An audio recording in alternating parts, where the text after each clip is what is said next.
There will be no revolution on the next sailing of the Norwegian Aqua. Mexico has imposed a new head tax. Will that impact people's decision to go to Mexico? Celebrity Xcel is going to be offering its first overnight ports. Walk of shame to follow.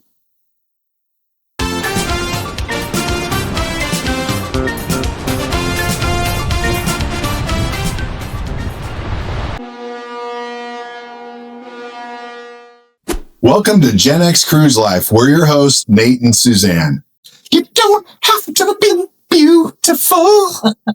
There's going to be no revolution on the next sailing of the Norwegian Aqua. And of course, what we're talking about here is the big hit show, Revolution, a celebration of Prince. That's right. And if you know anything about Eminem, it's, Prince is the guy who turned himself into a symbol. Yeah, that's right. So Gen X passengers are clearly going to be upset about this. That's right. It's the huge show that takes place in the Norwegian Aqua Theater and Lounge. And a lot of passengers, tell us what you think in the comments below. A lot of passengers do sail because they like to go to the shows. Right. The show's a big hit.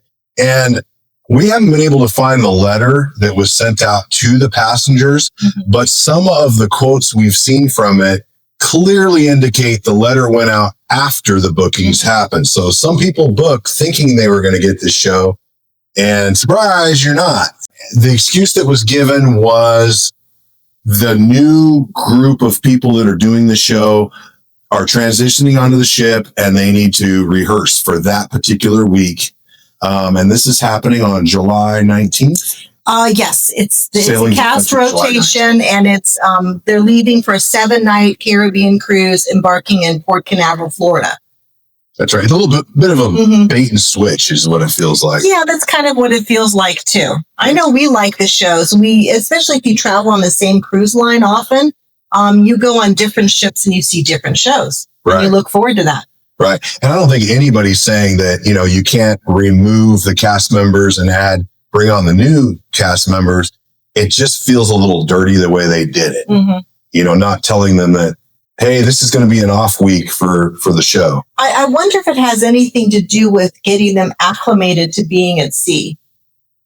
Because certainly we know that they're well rehearsed. They can rehearse in any theater and get the production down. But maybe they need to get acclimated at sea so they're not seasick, or the dance moves if the boat's rocking. That's a great point, because if you've ever seen a show when the ship is really rocking and you sit half the time, the ice skaters on Royal, it's like, how do they do that? Right. They're sitting there doing these, triple lundies, and I think that's the water. Yeah.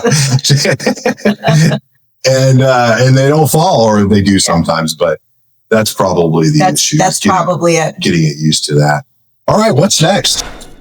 Now listen, guys, if you're like us, Gen X, you don't care about a lot of things and you can't be bothered to do a lot of things. But I'm going to implore you, please hit that like and subscribe button.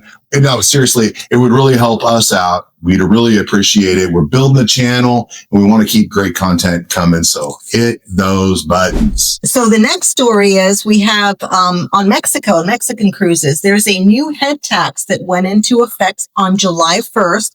That's going to only affect cruise ports in Mexico. Now, there is already a head tax for airline passengers coming into Mexico. And for many years, the cruise industry, the lobbyists were able to stop it from impacting the cruise lines as well, but no more. That's right. Hey, this just went into effect. It's $5 a person, which is, I think most people would say, is not a big deal in the grand scheme of things. It's a flat fee per passenger for any cruise itinerary that has a stop in Mexico, if that makes sense. So if there's 3 stops in Mexico, it's still just $5. Okay.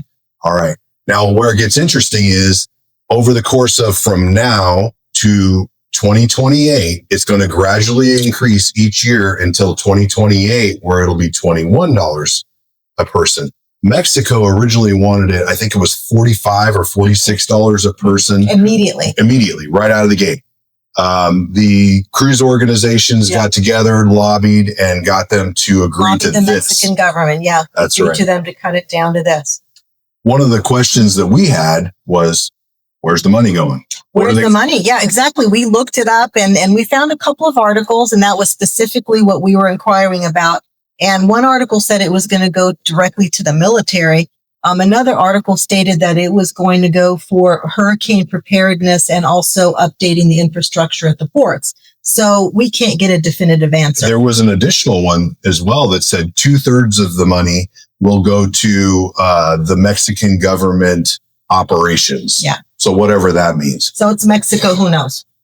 An interesting note on this is that while the cruise industry has seen really a lot of success in the last since the pandemic, that is the one little area that's actually seen a decline is what they call the Mexican Riviera on the west side of Mexico, where they have Cabo San Lucas and Puerto Vallarta and Mazatlan. Those ships usually leave out of Los Angeles. Right. And that's the one area in the United States that's taken a little bit of a decline, 9% going from 2023 to 2024. So it kind of seems like sort of kicking it when it's down. Yeah, is what it feels like. On the other hand, the Western Caribbean, Cozumel especially, has grown tremendously. That's right. With the amount of travelers going there. But that could also be because of the number of ships are growing. Every time we do a story, it seems like there's a new ship that's going to be going out of Galveston. Right. So I think we all, most of us can agree $5 is not a big deal. And even $21 if it's added to a 7-day itinerary is not a big deal. But have you ever seen a fee that goes down or goes away? They always go up. Yeah. Just if you want to know what we're talking about, just move to an HOA. All right. So what's the next story? Celebrity Xcel will be offering overnight ports. Right. They're testing this in Madeira, Portugal, and it's starting this summer, 2026. And they're going to be, I think it's a wonderful idea. It's fantastic. I mean, this is what cruising is. This adds the element of a land vacation to cruising, where the ship will pull up with your luggage. You'll get off and you don't have to be back by 5 p.m. or 3 p.m. or even 9 p.m. You can go out to the club.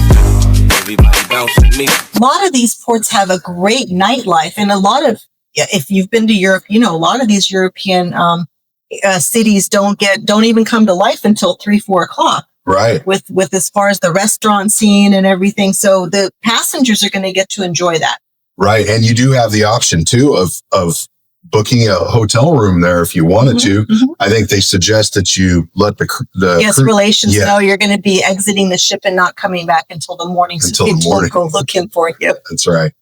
That's right. And like I said, I don't think we're going to the club.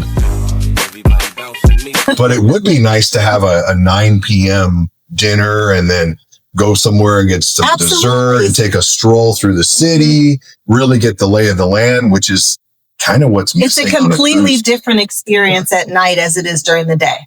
So it's fantastic that they're going to have guests are going to be able to have that experience.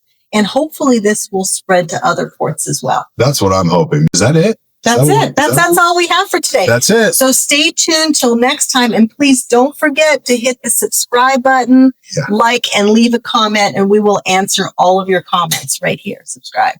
Really help out the channel. Thanks for watching, guys.